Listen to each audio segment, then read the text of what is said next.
Hello, everyone, and welcome to I Didn't Sign Up for This, the show that will change your life for the better. We promise. We guarantee it. Or your money back. Or your money back. Every penny you paid to listen to this, it's coming back to you. You know, I'm feeling generous tonight. I'm going to go with double your money back if you don't enjoy this one. You know, I just have a lot of confidence in the show. What can I say? I know. You really do. Oh, absolutely. Okay, so let's dig in a little bit tonight. It's my turn to pick a topic. Yes. And so what I wanted to bounce off of you this evening and get your years of experience and insight and perception to kind of throw back at me along the subject lines of quitting, of knowing when to quit. Oh, okay.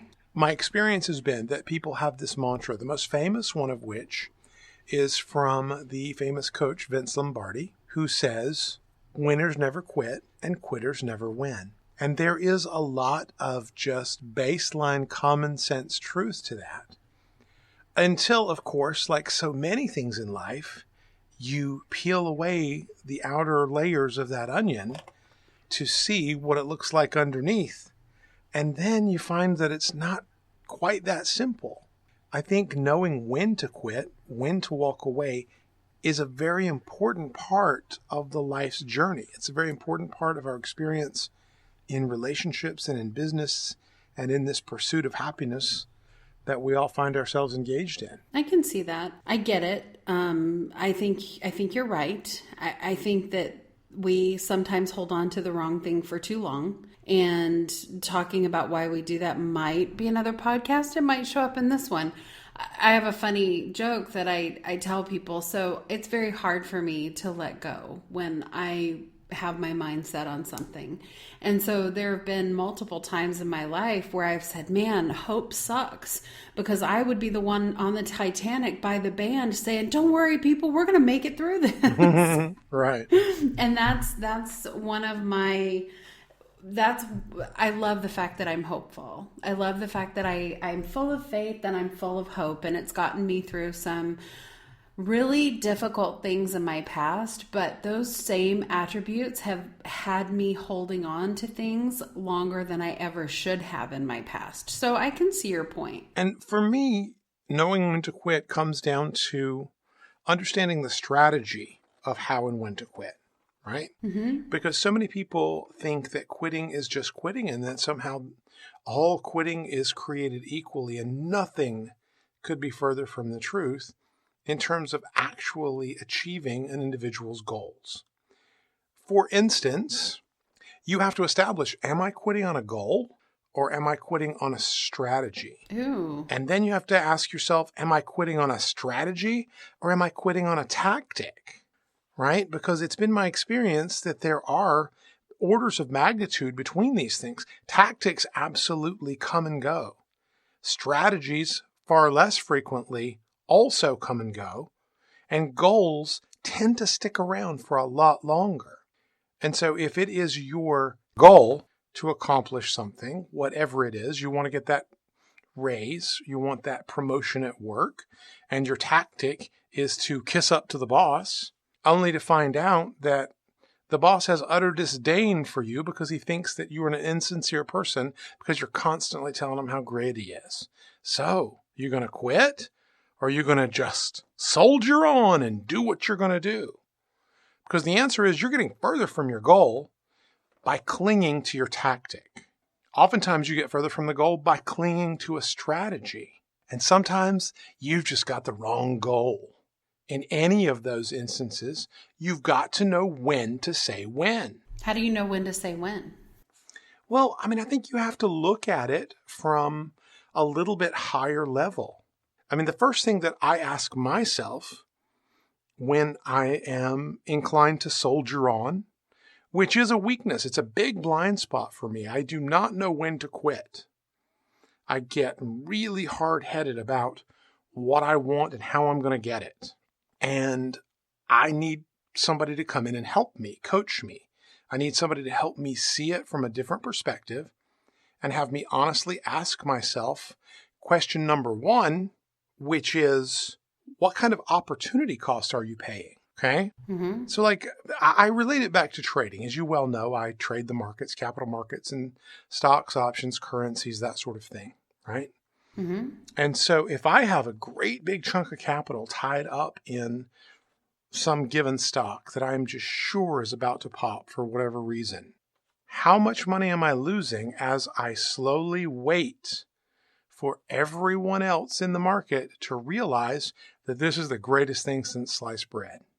Because as soon as everyone else realizes that stock XYZ is trading at $50 a share, but in 6 months it's going to be trading at 150 because they just got the patent or they just got preliminary approval from the FDA or whatever it is. And I'm sure they're going to get it any day. And boy, when they get it, I am going to make a ton of money. But if I've got a huge amount of money tied up in this waiting, what am I leaving on the table in terms of opportunities that I now have to pass over in order to take advantage of that opportunity? Gotcha. That's question one. And that methodology applies to jobs, all types of relationships, really your health, your fitness, anything that you want to apply in your life, you can apply. What's your opportunity cost? Well, it's a give and take. It's a give and take in everything we do. If I'm going to go after one thing, there's a certain sacrifice that will be evident in another part of my life because you can't go all different directions at the same time and get the same result. So you have to determine, what is the goal more important than the risk? And is the goal more important than any of the other potential opportunities that you could have? So that makes sense. And you have to define, is this a tactic, a strategy, or a goal? And I think that's the most important part, because goals can be reached by any number of different strategies, and strategies can be affected positively by any number of different tactics. And so you really have to decide how deeply you want to drill down on whatever it is you're doing. I mean, if you absolutely, have to win, and that's your goal, and you have to win doing a certain series of things, and so your overall strategy is to execute in a certain way, which means you have to go step by step by step down here in the realm of tactics, and you are absolutely committed to each individual tactic, you're probably going to run into some trouble because you're not really focused on what you want. You're focused on how you want it. I can see that. Well, don't you think it goes hand in hand with choosing the right goal? So understand that if I was to take a piece of paper and write down everything that I wanted to do in my life, maybe I have a goal. I want to live on Mars or date Tom Brady. I mean, those are good goals. People would go, wow, that's really innovative. And, Tom Brady's pretty attractive. They're not realistic goals. So I could put together a strategy for how I'm one day going to live on Mars or how I'm one day going to date Tom Brady, but it's not something that's attainable because it's not realistic. And so does that, I mean, I don't even know Tom Brady. I'm not even a Patriots fan. I don't think it would ever work. Well, unless you send his wife to Mars. Well, there you go. Pretty sure he's a married guy, as I remember. Whoops. Well, better pass that one up then. Well, Tom, what could have been? I see what you're saying. And so you have to know if your goal is realistic. And so how did you determine a realistic goal? I mean, you have to compare what you are after to what you have accomplished in the past or done before. But if we always limit ourselves to what we've accomplished in the past or done before, or maybe just slightly better, meaning, the old man was a barber, and so I'm going to be a 3-chair barber, right? Mm-hmm. I think you leave a lot of potential on the table. Well, it's also just as achievable to say my dad was a barber, but I'm going to be a doctor.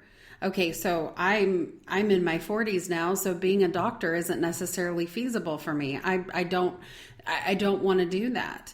However, if I had had that goal or that vision when I was 19 or 20 years old and said, hey, honestly, blood freaks me out. I could never be a doctor. But let's just say that that's something that I wanted to do. When I was 19 or 20, that would have been feasible. It would have been I could have been, a pediatrician or whatever. But Now, going into law or going into medicine, that isn't something, if I was interested, I may be able to find some other modality that would make me happy. But let's face it, I'm not going to go to Harvard at this point in my life. Could I do it? Possibly. I mean, it's possible. They could let me in there. But it's not something that I'm going to waste effort on because the payoff is not there for me the way it would have been a few years later or a few years earlier. You can be inspired and set a goal like no other that you've ever had before, as long as you're willing to put in the work, but you can look in the mirror and say, this goal is realistic for me. It is something that I absolutely could put on the table. I can make this happen. I can publish a book. I can go to Thailand. I can do all of the things that are on my list because they're achievable goals. It's something that I can attain. I'm never going to be a runway model. Okay, that ship has sailed. So if I was focused on doing something like that, then I'm wasting my time. It's just going to leave me with lost confidence, exhausted, complacent, bored, and unhappy. Anytime that you're on the path to a goal, that when you have that realization, maybe opening that cute little gluten-free bakery isn't the best idea for me because of the amount of work, because it would take me away from writing, because it would take me away from helping change people's lives. Only people can answer that for themselves. I can't tell you what your best goal would be. You can't tell me what mine would be. But I will tell you that it's the goal that you can put the most passion and the biggest strategy behind. And then the tactics will fall into place. You can moderate the tactics. You can change the strategy. But if it ultimately changes the goal, it's time to throw in the towel. It's the wrong goal. Make sense? It does. But at the same time, I think people can very easily recognize what their own individual goals are. You might be afraid of the goal, but you know what it is. And anything less is just generally pretense. Well, take your example of medical school, right? I can say definitively that medical school is not your passion. I can say definitively that medical school is not your passion and thusly should not be your goal. Right. And it's very easy to tell. The way I know is that you haven't done anything relative to medical school in the past. Right. Ever. Mm-hmm. And so a lot of times people go and they create goals that seem like very admirable, very lofty goals. And yet they're goals that are coming from the eyes and perceptions and beliefs of other people. Ooh, that's a good point. So what you're saying is I'm establishing my goal based on the perception of the people around me and maybe what I should do based on their opinions? Based on their opinion or your interpretation of their opinion, sure. Well, that would suck. That sucks. People do it all the time, though. If you back up and you say, in the macro, long-term goal, who do I want to be? What do I want to do with my life? And I think if you asked 100 people on the street, they would come up with one of probably a half a dozen different answers. If you ask kids in school, what do you want to do? What do you want to be when you grow up? Most of those kids are going to tell you doctor, lawyer, engineer, rock star, movie star, artist, right? Mm-hmm. They're going to tell you a very narrow field of different things. Now, the bad news is, obviously, we don't need 20% of the population to be rock stars. We don't need 20% of the population to be doctors, lawyers, engineers, any of it. We need a wide array of different professions in order to make the culture work. And so people give those answers because they seem like the typical successful answers in the eyes of others. And so that's the easy, quick answer. What people don't do and what they really need to do in order to determine what those goals are is to just back up and say, what is the behavior I enjoy? What's the behavior? You know, I mean, if I could do anything with my time, anything with my money, anything with the next day that I'm blessed to have on planet Earth, what would I do? What if this was the last day of your life? What if this was the last Monday morning that you're ever going to see, and you could somehow know that? What would you do? Now, there are a lot of people who say, you know, I would get drunk.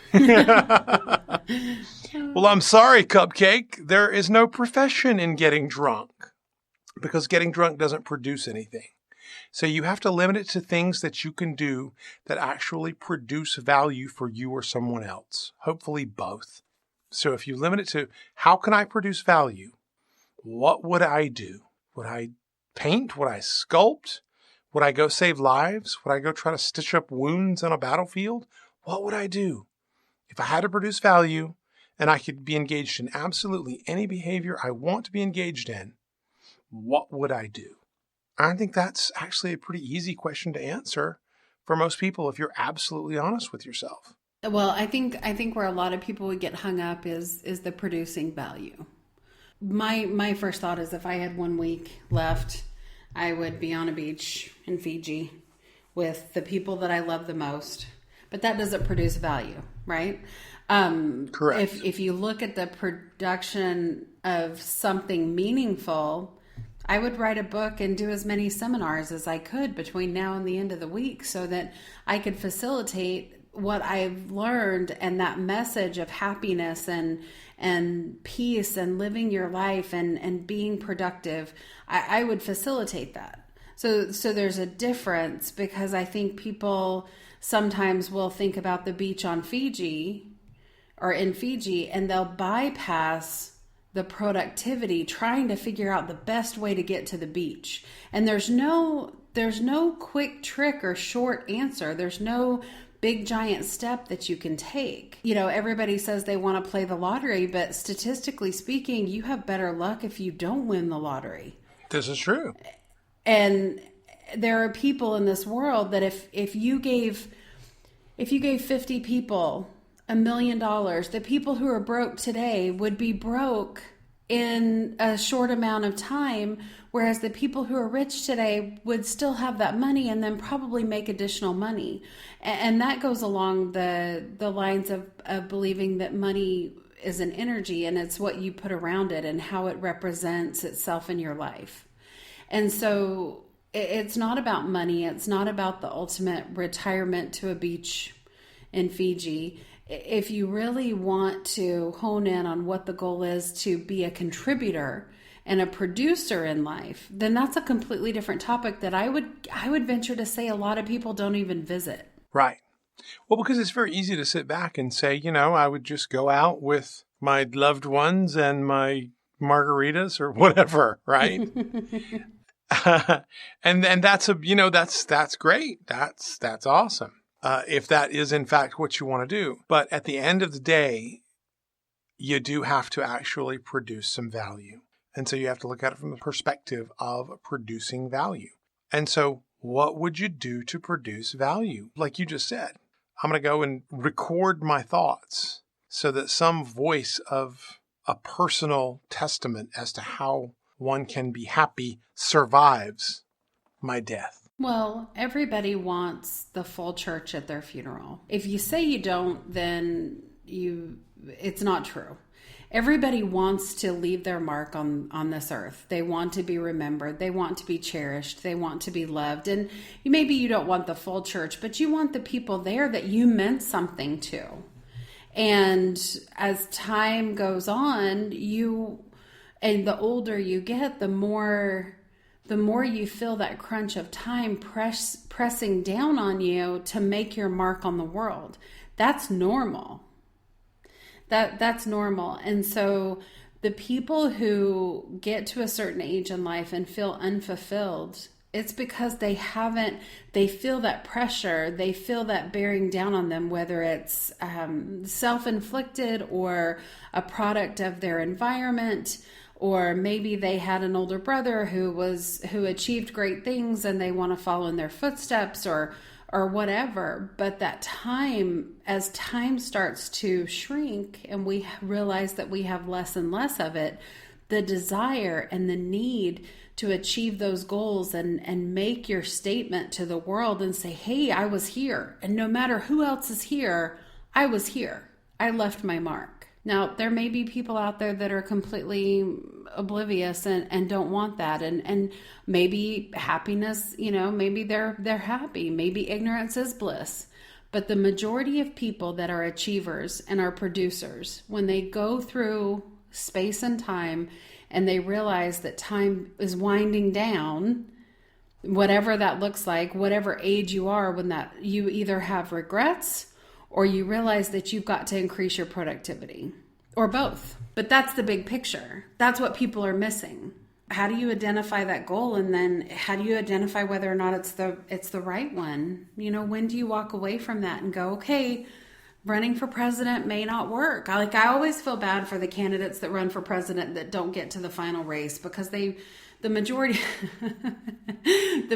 of them, they put in a good fight, and they're gonna get out there and they're gonna change the world, or whatever they're gonna do, and all of their promises, and people just don't listen, and they're fighting for what they believe in just as hard as the next guy, and they don't make it to the final race, and so they give up and they remove themselves from the race for whatever the catalyst is for that, whether they're asked to or they make the decision. They remove themselves from the race. Are they a failure? Absolutely not. We're talking about successful men and women that are running for these roles in office, but they know when to quit. So what are we doing, though? What are we doing? At what point did it become somebody's dream to hear customer complaints? It's not. It's not. Okay, so there are two different kinds of people in business. There are the people who get in there, put in their time, get their paycheck, and go out and live their dream. And they use that business to finance their life. And then there are people who get into a career and they have this vision of where they want to be and what that looks like for them, and they live to work. So they are creating a life where they're working towards that ultimate outcome, or that ultimate payoff, or that CEO position, or whatever that looks like. There's a lot of sacrifice. So there's a lot of sacrifice with both of them. And you might venture to say that the first guy has it all figured out because, he's painting on the weekends and he's selling his artwork at farmers markets, and he has a customer service job and he's working 8 to 5, and he gets his lunch break and he gets his 2 breaks a day, and at 5 o'clock he's out the door, he's on the road, he's home, he's having dinner with his family. His job doesn't really mean that much to him. In fact, there's no anchor to the job. He could potentially find another job that made more money with the same amount of hours and be gone. There's no loyalty, there's no longevity there in the career. Does he have it figured out? Or is it the guy that got out of college and started with an internship at a local law firm, and now he's a partner and he's on his yacht on the weekends, and maybe he's on his second wife because the first marriage didn't work out because he put work first? Does he have it figured out? There are certain attributes that you can have regardless of what side of the spectrum you're on, or maybe you're somewhere in the middle. You have to be honest with yourself and true to yourself. You have to define what you want out of life, and you have to go for it. And you have to treat other people the way that you would have them treat you. I know, but define what you want out of life and go for it is such a cliche, because statistically nobody does that. I mean, I would argue that neither of those guys have it anywhere close to figured out. I'm reminded of an opportunity that I had a couple of years ago to speak at a university. And I remember after the little spiel was over, I opened the floor to questions. We were speaking about business development, marketing, business intelligence, that sort of thing. And one of the kids in the audience asks me what he should be when he grows up. He's asking me about what he should do with his life. And the way he posed the question was to say, all right, I am currently, he was a non-traditional student, a little bit older. He was probably mid to late 20s. I currently work as a certified financial planner. Well, certified financial planning is code for I sell insurance and financially related products. I know this firsthand.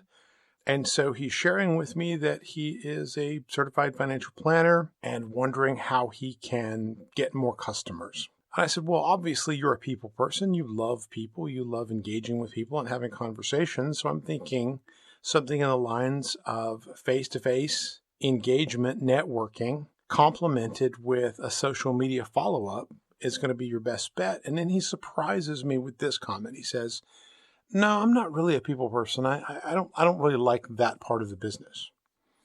And I'm going, excuse me, you sell insurance, right? Well, yeah, for the most part. Other financial products as well. But largely it's insurance. And so how can you be an insurance guy and not enjoy the behavior of interacting and engaging with other people? And the conversation kind of screeched to a halt right there because I didn't have an answer for him and he didn't have an answer for me. And then I gave him a warning. I said, look, here's the thing, brother. You are selling insurance, and trust me, you can sell insurance and make quite a bit of money, especially when you get a little bit further down the road and the residual income that happens when these customers renew their policies over the years. You're going to see a major stream of income if you stick with it long enough that you don't have to go out and beat the bushes to find. You don't have to go out and do all of this marketing, this effort. In another 10 years, you'll still be a baby and you will have a pretty significant income stream that you do not have to work for. And so if you do not enjoy the behavior of engaging with other people, you are going to find that day by day, as you continue to force yourself into this behavior that you don't really like, you are making more and more and more money. And you're going to find that you can't really get away from what you're doing because you can't justify it to your wife and children because you cannot replace the income. And so you're going to be stuck in a job, in a career, doing something that you absolutely hate because it's not going to get better. It's going to get worse. If you don't like people now, go out and sell insurance for a few years. You will absolutely hate people. And that's a hard thing to turn around. That's a very difficult thing to change. And so you're going to find yourself making good money.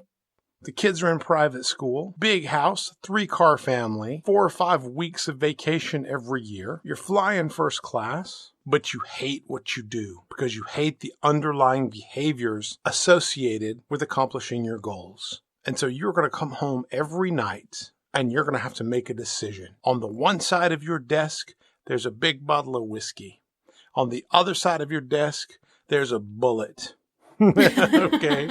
And every night you come home and you're going to have to choose bottle of whiskey or bullet. Both of those guys, I'm afraid I would come home every day and choose between a bottle of whiskey and a bullet, right? I would stare long and hard every day. Do I want the bottle of whiskey or do I want the bullet? Right? Because for me, it boils down to you have this very short life, this very limited time on whatever this experience is. And I don't want to delve into spirituality or beliefs or any of that, right? Let's focus on just what we feel very confident that we know. We are here. We are conscious, cognizant. We are alive in the moment we're in. That's what we feel pretty confident that we can agree upon. And so then I back it down from there and say, partner in the law firm, CSR painting on the weekends. I don't want either of those. I want to paint all day, every day, whatever my painting is. And I'm willing to sacrifice anything that the world tells me I have to have in order to be able to do that. I don't want any of that crap. I don't want a white picket fence. Whatever the world tells me I have to do to have it to fit inside whatever predetermined box that we give ourselves to rationalize our lack of courage and our lack of fortitude to actually behave in the fashion that we want. And that's okay. But doing what makes you happy, whatever that looks like, and painting every day, whatever that looks like for you, and not living in either one of those boxes, that's your dream, that's your passion. So you sometimes perhaps you discover your passion through elimination. Okay, I don't want to be a CEO of a company. I don't want to be a lawyer. I don't want to be a doctor. I want to make the world a better place. Right. I want to share a message that makes people feel better about themselves and understand that they can go for whatever it is they want to go for. You want to open the bakery? Great, open the bakery. You want to sail off to the Mediterranean and sit on the deck of the boat and paint every day and fish every night? Do it. Do it. Go. There's no reason that you have to live your life by anybody else's guidelines other than your own. What would be really funny right now is if I just hit the special effects board and cut to a dial tone. Holy crap, he's gone. Hello? Hello? Are you there? Hello? Take me with you. Dang, dang, dang, dang, dang, dang, dang, dang, dang. Oh my God. That's the last we ever heard of him. Nobody ever saw him again. We don't know. Now it's just the Carrie show. That's it. That's it. Turns out he really didn't sign up for this. No, but you have to. But the time to do that is now. Now, on the flip side of that, there are challenges at times to making that happen. There may be things that you have to do that you don't want to do. Maybe you have to sell all of your possessions and do things that, maybe you'll get tired of fish. But it's finding a balance. So do I do everything that I want to do every moment of every day? No, because what I want to do varies tremendously. I may have a day like yesterday where I wake up and I go, my intention for today is just to rest and try not to stay irritated about the computer issues that I'm having. Like that was my only intention yesterday. Right. And I kind of failed because by 6:30 last night, when it was time for us to do a podcast and I still couldn't get my computer working, I told you I wanted to throw it out the window, but then I'd have to replace the window. And so I know my limits. I know that there was that. So did I get my intention? No, because I gave in to frustration. I gave in to the barrier and I let myself feel it. But I woke up this morning and I was fine. Truly, I was fine by the time I went to sleep last night, but there was frustration there. We all have frustration because in those moments of obstacle, frustration, that's where we grow. That's where we become the extra layers of the onion that you peel back when you get to know somebody. That's where we develop strength.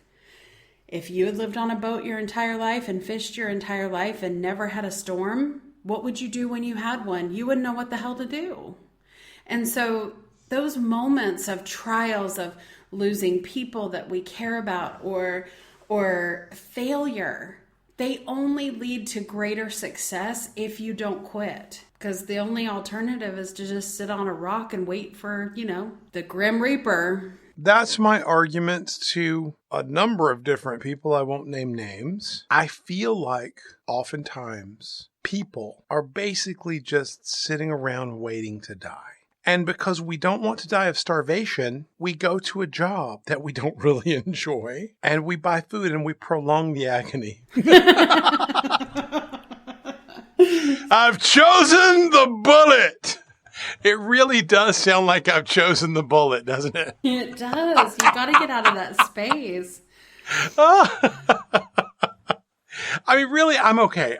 Because I back up and look at my own life and I have time with the kids and all this freedom to go and do and all of this stuff, right? I'm very thankful for my life. I don't mean to make it sound like that at all. But I am very quick to get frustrated when I see people and work with people who are so insanely self-limited by their own paradigms and belief systems. And I think that's really what I'm dealing with. And like I said, I don't want to name names. I'm not going to call anybody out here. But it's not me, is it? Damn it. Yes, the world revolves around you, as it turns out. Gravity was a theory until you showed up. Now it's a proof. Oh, no. No, it's not you, even though the world does largely revolve around you, I'm sure. But no, it's not you. But honestly, people just decide what they can and cannot do beforehand. And then they execute that decision. When you could just make a different decision and execute the decision that helps you get closer to your goals or helps you at very least become happier. But we don't seem to do that. No, well, hold on. Not everybody does that at the same time in life. And people have the opportunity to get to that point where enough is enough and they need to make a change. They need to make a change in their beliefs. They need to make a change in their actions, their strategy, their goal, any of those things. But they don't all get to that point at the same time, because if they did, we'd all be trying to get to the top of Mount Everest at the same time. And that's not how it works. Just because my path isn't the same speed as your path, it doesn't make our paths any better or worse.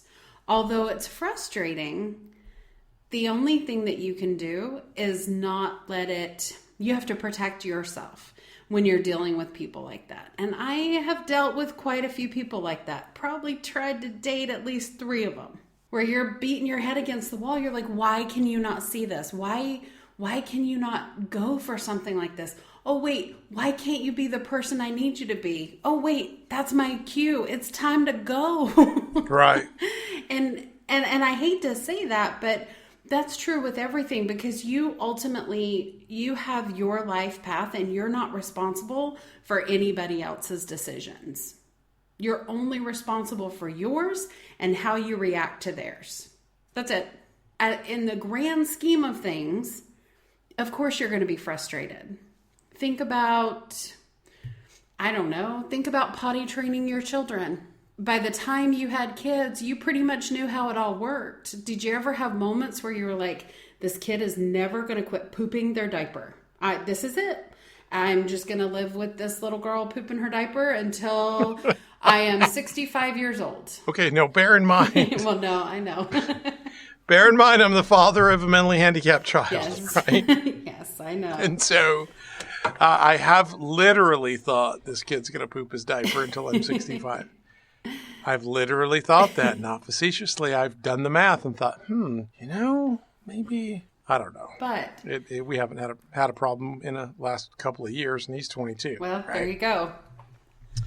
And so maybe all of those days are completely behind me, but, I never know. But when you're dealing with adults that have experience and have thoughts and have a vision of how they see the world, and you can peer in and you realize that perhaps their vision is slightly skewed, it's not your responsibility to change it.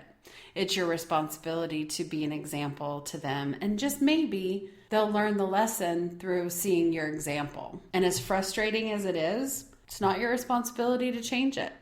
I have clients that come to me and they have a goal that they want to achieve, and we put together an action plan. Guess what? You don't follow through with those actions, now it's all on you. Because I'm doing my part. I'm coaching you to win the game. But if you want to sit on the sidelines, that's your choice. Think about the people who beg for money on the street. They, at the stoplights, on the on-ramps, whatever. They're standing out there and they're begging for money. And I know that there are a lot that deal with mental illness and or drugs, and there's a lot of contributing factors to why they're there. But not all of them are there for that reason. And I look at them and I think, when did they stop? When they were kids, what did they want to be? And when did they stop? When did they say, this house and this car don't matter to me. This job, this family, nothing matters. I'm just going to ask for money and live wherever I can. Aside from the ones that are mental illness, drug addiction, I understand that those are demons that, I would fortunately, hopefully never have to deal with. But when did they stop? When did they say, I don't want to dream anymore. I'm just going to wait to die? And, that goes further than the person asking for money on the street. On the flip side of that, they get quite a bit of money tax-free. And every time I pay my taxes, that becomes a viable option, perhaps. There you go. But when did they stop? So you could be sitting in a cubicle and have the same mentality as the person out asking for money. The common ground is at some point you both stopped. It doesn't matter what the result is now. You just stopped. And you can't do that. And it's hard. It's hard, but that's where you grow. No, it is. I mean, it's challenging. It's challenging, but at the same time, challenge is really a great thing. If you are engaged in the activity that gets you closer to your goals, and you're engaged in the behavior that you actually enjoy. And underlying all of this angst, that's my biggest frustration, is people refuse to believe that they can carve out the parts of their work or their business that they are really good at, that they really love to do, and then farm out all of the stuff that they really suck at. You know, I actually wrote about this on my personal website, wherein I said, seek not to make weak things strong, but rather to make strong things stronger and weak things forgotten. And I live by that mantra as much as humanly possible. Because for all of the things that I suck at, there is somebody out there that I can pay who that is their strong suit. The things that I hate to do are the things that they absolutely love to do. Right. By doing the things that I love to do, I'm actually considerably more successful. Well, it's about time spent. You're being efficient, and that's delegating the things that you aren't the expert at so that you can spend more time focusing on your expertise. But if what we're doing with this podcast and what we're doing with the content and writing and helping people, if we could potentially change the world, if you could deliver a message that changed one person, would you still deliver the message or would you abandon it? I'd deliver the message just because the message I feel changes me for the better. Yeah. Then there's that one person. I am my own one person. I'm my audience of one. Because the incredible cathartic therapeutic value of these podcasts is I get to hear myself say it. And then I get to hear myself say it from a third party perspective as I edit out, all of the stuff that's just would be confusing to the listener, right? Right. And it's not that I'm not open. I'm completely open, but there are some things where it's like, who the hell's this? And he's talking about this, and what the hell's he talking? It'd just be confusing, right? Yeah. And I can't stop and give a backstory on every little thing. No, I just don't, it makes no sense. So, but I do get to hear myself say it all again. And it just engenders, number one, a sense of relief. Number two, perspective and insight into my own journey. It is good for me to hear myself say it and to hear your collaboration and understanding and feel understood. Oh, another great topic. I was thinking about the bullet and decided for the whiskey instead. So thanks, Carrie. You're welcome. Anytime. No. I wish I had a glass clinking noise. No doubt. That would be awesome. We need sound effects because between the glasses clinking and the dial tone, holy shit, he's gone. Just that was it. If you want to go, just go. All right, then I'm out. Anyway, yeah, let's put an end to it. Let's put it to bed. Thanks, everybody, for showing up. As always, we really enjoy the process of figuring out exactly what we think by telling you all about it. So with that ringing endorsement, dream your life. And live your dreams. All right. Talk to you next time. Bye-bye.